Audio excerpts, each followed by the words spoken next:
시편 96편 9절에서 13절까지에 있는 말씀, 오늘 제목이 욥과 베드로에게 임한 심판의 반전입니다. 오늘 이 말씀을 통해서 우리가 함께 은혜를 나누기를 원합니다. 자, 기도합시다. 살아계신 하나님 아버지, 이 시간 주님 앞에 기도합니다. 우리의 예배를 홀로 받아주시옵시고, 특별히 이 시간 하나님 아버지, 주님이 주신 마음을 따라 간구하고 기도하오니, 오늘 이 예배 전에 특별히 영상을 통해서든지 또 이 시간에 있는 우리 모두에게 주의 치유의 영이 임하시기를 주님께 간절히 간구하옵고 구합니다. 하나님, 마음이 상한 자에게 위로를 허락하여 주시고, 그 마음의 상함 가운데서 주님께서 은혜 가운데 자유함을 허락하여 주심으로 그 마음의 평강을 누리게 하여 주옵시고, 특별히 육체의 하나님 고통 가운데 신음하고 있는 아버지 주의 자녀들이 있거든 주님께서 이 시간 역사하셔서 그 상처에 또 그 아픔에 치유하심을 허락하여 주옵시고, 깨끗하게 낫게 역사해 주옵소서. 그리고 주님을 찬송하며 경배할 수 있도록 복내려 주옵소서. 주님, 이 시간도 주의 말씀을 들을 때 성령께서 함께하여 주옵소서. 믿사옵고 우리 구주 예수 그리스도의 이름으로 기도하옵나이다. 아멘. 우리는 흔히 심판이라는 단어를 듣게 되면 본능적으로 두려움을 느낍니다. 그죠? 아무리 선하게 인생을 살았다고 한 사람이라 할지라도 이 심판이라는 단어 앞에, 특히 전능하신 하나님의 심판하심이라는 이 단어 앞에, 그죠? 우리는 두려움을 느낄 수밖에 없을 겁니다.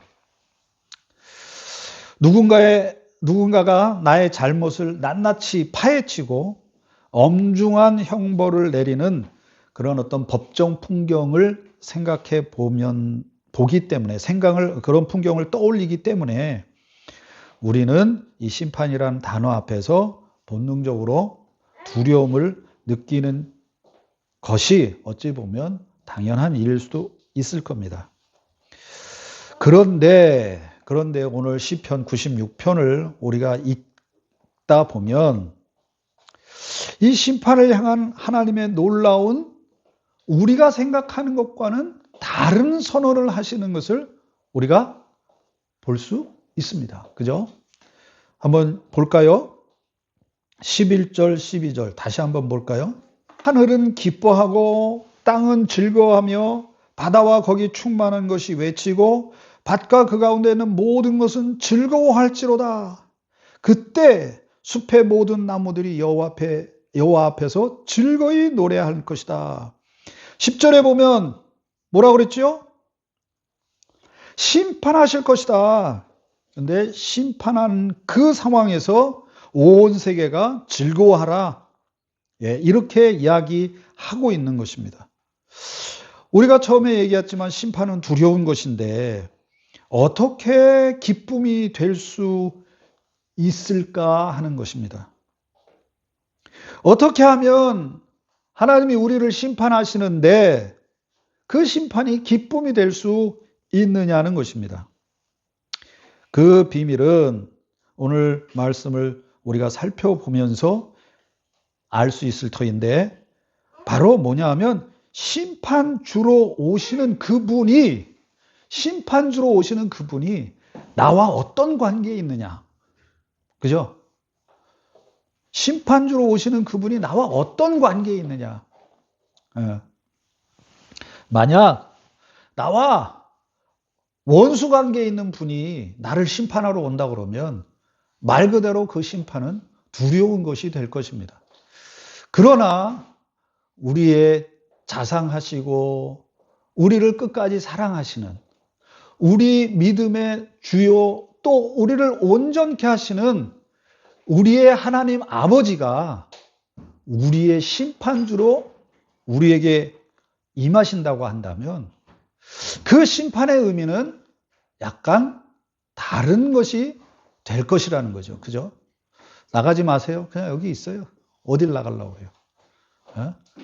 심판의 주가 나와 어떤 관계에 있느냐, 심판의 주가 나와 어떤 관계에 있느냐에 따라서 뭐가요? 이 심판이, 우리가 느끼는 이 심판이 다른 의미로 다가올 수 있을 거라는 것이죠. 심판주로 오시는 그분이 나에게 어떤 분이냐? 시편 96편은 특별히 세상을 만드신 창조주라고 선포하고 있습니다. 1절부터 3절은 무엇을 얘기하냐면, 사람은 여호와께 노래하며 송축하며 구원을 전파하며 그의 영광과 기이한 행적을 선포해야 한다라고 이야기합니다. 그런데 그 이유가 4절, 5절을, 오늘 우리 한글 성경에는 그것이 표현되어 있지 않지만 4절, 5절을 보면, 그 원어를 보면 서두에 키라고 하는 단어가 있는데, 이 단어는 뭐냐 하면 앞에 이야기한 원인 때문에, 이런 일들 때문에 그렇게 한다. 즉 다시 말해서 4절, 5절이 원인이 되고, 그래서 1절, 3절 사람은 여호와를 노래하고 송축하며 구원을 선포하고 그의 영광과 기이한 행적을 선포해야 된다. 왜냐하면 그 근거로서, 1절, 3절의 근거로서 하나님은 참된 신이시고 창조주 하나님이시기 때문에 그렇다는 거예요. 그리고 6절, 8절, 9절에 보면 무엇을 얘기하냐 하면, 그러므로 하나님을 예배하라. 이렇게 이야기하고 있는 것입니다. 이 창조주라는 고백은 단순히 세상을 빚으신 분이라고 하는 그 어떤 것을 넘어서서 우리에게 적용해 볼 때 이것은 어떤 의미가 있느냐면, 내 인생을 설계한 분 또한 그분께 있다. 즉 창조주라고 하는 것은 무엇을 말하느냐면, 모든 주권의 주인이 바로 하나님이라고 하는 그런 뜻의 의미가 있는 것입니다. 내가 내 인생의 주인 노릇을 하려고 할 때 세상의 기준과 욕망은 끊임없이 나를 불안의 소용돌이로 몰아놓습니다. 하지만 이 창조주라고 하는 이 고백 가운데 내 삶의 설계자가 하나님임을 인정하고 그분께 주권을 돌려드리면 비로소 내 인생의 목적은 제자리를 찾기 시작하며, 그래서 어떻게 된다고 하는 것입니까? 여호와께 노래하고 송축하며 구원을 전파하며 그의 영광과 기이한 행적을 선포할 수 있게 된다라고 지금 이 시편 96편은 우리에게 이야기하고 있는 것입니다. 그러므로 6절부터 무엇을 해야 되는 겁니까? 당연히 우리의 참된 주인이신 창조주 하나님께 내 인생의 모든 것을 내어 맡기는 사람은 어떤 사람이냐? 바로 하나님을 예배하는 사람이다 라고 하는 그 구조로 말씀이 짜여져 있는 것입니다. 사랑하는 성도 여러분, 욥의 경우를 한번 생각해 봅시다. 욥은 고난을 당했죠. 어떻게 보면 욥은 이유 없는 고난을 당했어요. 의로운 사람이었지만 괜히 사단이 와서 뭐라 그래요? 하나님께 시험해보라고 그랬어요. 그죠? 그래서 고난을 당합니다. 그런데 우리가 이 욥기서를 가만히 읽어보면 왜 고난을 받는지에 대한 설명을 주님이 하시지 않습니다.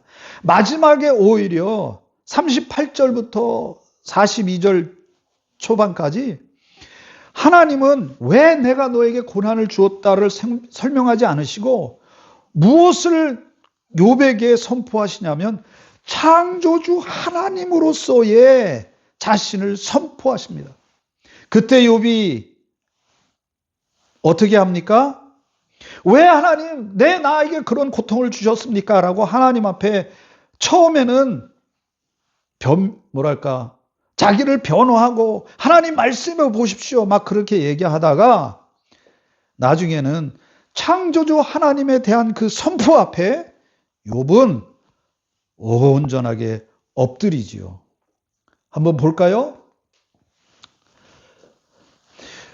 욥기 42장 3절 6절 무지한 말로 이치를 가리는 자가 누구니까?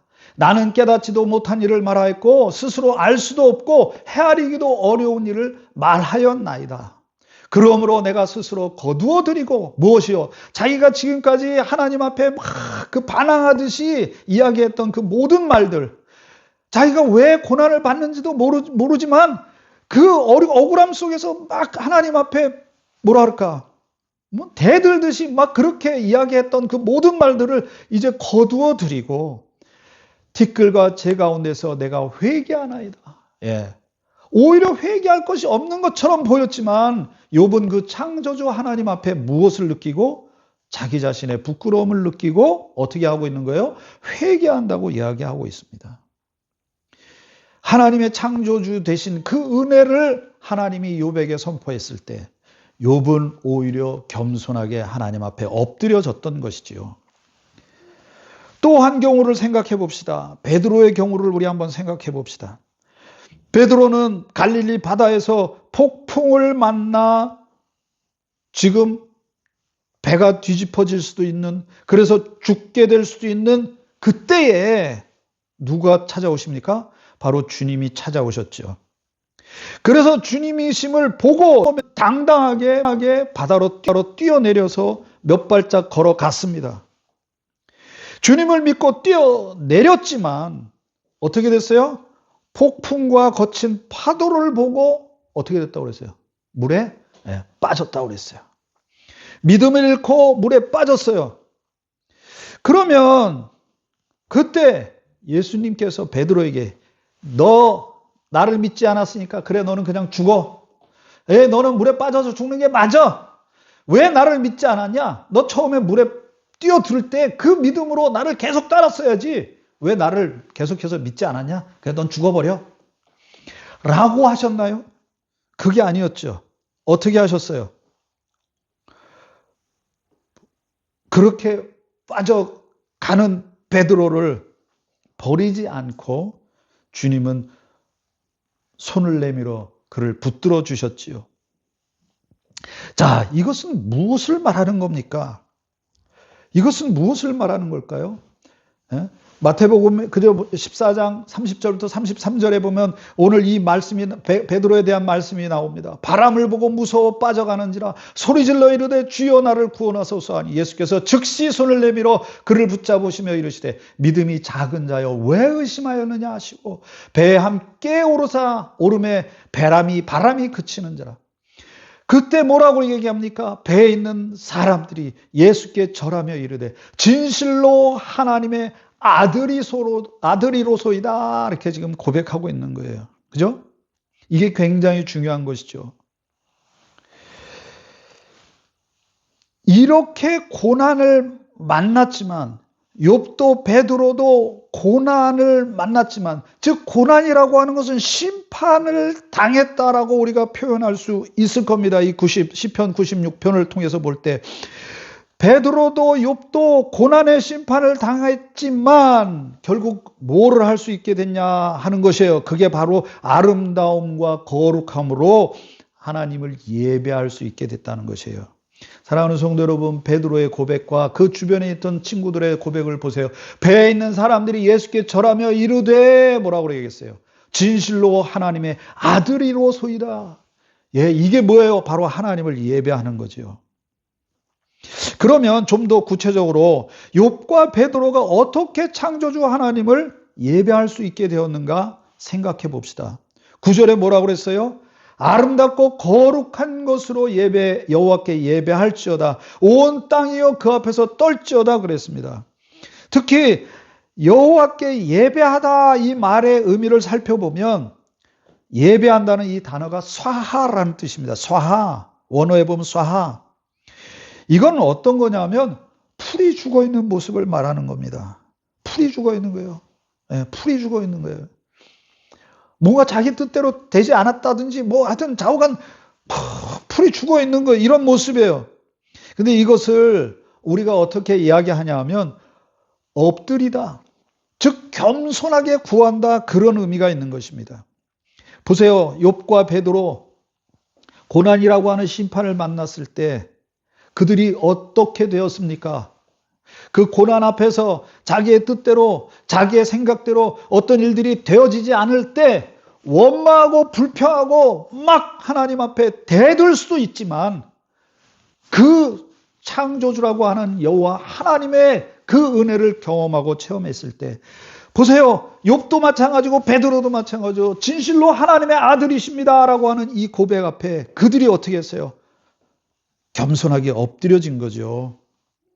그렇게 겸손하게 엎드려지는 그 모습을 통해서 하나님 앞에 나아갔던 거죠. 특별히 아름답고 거룩한 것이라고 하는 것, 이건 무슨 뜻이냐면 뜻과 마음과 뜻과 정성을 다하여서 하나님을 예배한다는 것입니다. 외적인 것뿐만이 아니라 내 마음에 있는 그 최상의 것으로 하나님께 예배한다는 것이에요. 어떻게 이렇게 예배할 수 있을까요? 바로 창조주 되신 하나님, 나의 인생의 참된 주권자이신 하나님, 내가 고난을 만나고 넘어지고 쓰러지고 자빠지는 순간에도 내 인생의 참된 주인을 내가 붙들 때, 그 주님을 붙들고 나아갈 때 어떻게 된다는 거예요? 우리가 가장 아름답고 거룩한 것으로 하나님을 예배할 수 있게 된다는 거예요. 자, 이 의미를 좀 더 뭐랄까, 적용하는 차원에서 좀 더 분명하게 이 의미를 생각을 해봅시다. 고난을, 즉 심판을 당했던 욥과 베드로를 통해서 오늘 이 시편이 말하는 심판의 진짜 의미라고 하는 것은 뭐냐면, 나를 파멸시키기 위한 그런 형벌이 아니라, 때로는 엉망으로 꼬이고 내 인생이 제대로 되어가지 못하고 있는 그러한 순간에서 창조주께서 직접 나를 찾아오셔서 창조주 대신 내 인생의 참된 주권자 되심을, 그 고난과 그 심판을 통해서 어떻게 해요? 더욱 알도록 하나님께서 우리에게 행하시는 하나님의 그 노력이라는 것입니다. 심판은 나의 파멸을 위한 그런 것이 아니라, 아까 처음에도 말했죠. 하나님과의 관계가 전혀 없는, 하나님의 뜻에 대항하면서 하나님의 뜻에 믿지도 않고 살아가는 사람들에게는 그게 진짜 심판이지만, 우리 믿는 자들에게는 뭐예요? 나의 파멸을 위한 형벌이 아니라, 다시 강조하지만 하나님이 창조주 대신, 즉 내 인생의 참된 주권자이고 내 인생의 참된 주인이시라고 하는 것을 우리가 알도록 하기 위해서 행하시는 하나님의 노력이다. 이것이 바로 이 시편 96편이 말하고 있는 이 심판의 의미이고, 그 심판을 당했을 때 그래서 어떤 반응이 나오는 거예요? 지금 즐거워하고 기뻐하는 반응이 나온다는 거예요. 심판을 당하고 고난을 당했을 때 포기하고 낙담하고 그냥 다 끝나버리는 그런 것이 아니고, 믿는 자들에게는 이 고난과 즉 심판이 찾아올 때 즐거워하고 기뻐할 수 있다는 거예요. 내 삶에 닥친 고난과 시련은 나를 무너뜨리는 그런 형벌이 아니다. 내가 정말로 하나님을 나의 주인으로 모시고 사는지, 아니면 내 욕망을 주인으로 삼고 살아가고 있는지, 나를 비추는, 나로 하여금 깨닫게 하시는 하나님의 그 역사하심이다. 그래서 베드로가 물에 빠졌을 때, 심판을 당했어요. 고난을 당했어요. 그래서 자기 생각에 빠져서 무서움과 두려움에 그는 어떻게 됐어요? 물에 빠졌어요. 그때 주님이 그를 외면하지 않으시고 손을 내미신 것처럼, 심판의 주 하나님은 우리의 연약한 실패와 연약함을 그냥 폭로해버리고, 연약함을 그냥 폭로하고 우리를 끝내버리는 그런 분이 아니라 어떻게 해요? 우리를 다시금 당신의 품으로, 당신의 통치 아래로 끌어들이기 위해서 지금 심판을 행하고 계신 것입니다. 그러니 이런 심판을 우리가 알고 있다면 고난을 당했을 때, 오, 하나님이 다시 나를 찾아오셨군요. 오, 하나님이 다시 나에게 기회를 주시는군요. 우리는 이렇게 생각할 수 있기 때문에, 그렇기 때문에 즐거워하고 기뻐하라는 것입니다. 내 안에 불순물을 걸러내고 내 안에 무너진, 하나님을 향하여서 무너진 그 마음을 다시 바로 잡으시는 하나님의 개입, 그게 뭐라는 거예요? 이것이 바로 심판이라는 이름으로 우리에게 찾아오시는, 소위 말하는 하나님의 거룩한 영적 수술이라고 하는 것입니다. 믿으십니까? 주님께서는 오늘도 이 심판을 하고 계십니다. 이게 중요한 거예요. 주님께서는 오늘도 이 심판을 우리에게 하고 계십니다. 우리가 알든지 모르든지, 우리가 깨닫든지 모르든지, 고난 속에 있어서 여전히 헤매고 있을지라도 하나님은 분명히 우리를 찾아오십니다. 우리를 성실하게 부지런히 우리를 찾아오신다고 말씀하고 계십니다. 그래서 이 심판이 즐거운 것이고 다행스러운 것이고 기쁜 것입니다. 여러분, 이것을 믿으십니까? 믿습니까? 아멘. 믿어야 합니다. 그래서 믿는 성도들에게, 믿는 우리에게는, 하나님의 자녀된 우리에게는 고난이, 즉 심판이 더 이상 공포가 아닙니다. 왜요? 왜요? 하나님은 우리의 아버지 되시니까. 예수 그리스도는 나의 뭐예요? 참된 주인이시니까. 그분이 나를 위해 십자가에 못 박혀 돌아가시기까지 나를 사랑하시고 나를 붙드시고 계시니까. 그래서 우리는 어려운 일을 만나고 뭔가 인생이 꼬이고 잘못되어 가는 느낌이 들었을 때, 내가 죄를 지어서 이런가? 혹은 내가 뭔가 잘못해서 이런가? 아니, 그렇게 생각하지 말라는 겁니다. 그때 어떻게 생각하라는 겁니까? 하나님이 지금 내 인생을 다시 리뉴얼하기 위해서 찾아오셨구나. 내가 지금 주님이 뜻에 반하는 쪽으로 가고 있는 것 그런가 보구나. 다시 그 자리에서 나를 향하시는 하나님의 행하심의 그 뜻을 생각해 보며 하나님 앞에 어떻게 하는 거예요? 믿음으로 다시 돌아오는 거지요. 심판은 더 이상 공포가 아닙니다. 그것은 나를 포기하지 않으시는, 그죠? 나를 포기하지 않으시는 하나님의 뜨거운 어떤 그 열심이자, 때로는 뒤틀린 나를 향한 하나님이 당신의 평안으로, 당신의 그 은혜의 기쁨 속으로, 그 하나님의 뭐랄까, 정말 그 하나님 속에 담긴 놀라운 그 풍성한 평강의 은혜들을 맛보도록 하기 위해서 나를 그 자리로 다시 초대하시는 우리 하나님의 뭐예요? 굳은 의지라는 것입니다. 다시 한번 말씀드리면, 하나님은 나의 설계자시고 나의 주권자시기에 나는 그분을 예배하는 것입니다. 그리고 고난의 폭풍 속에서도 두려워하지 않습니다. 다시 말씀드리지만, 왜냐하면 창조주 되신 나의 주님께서,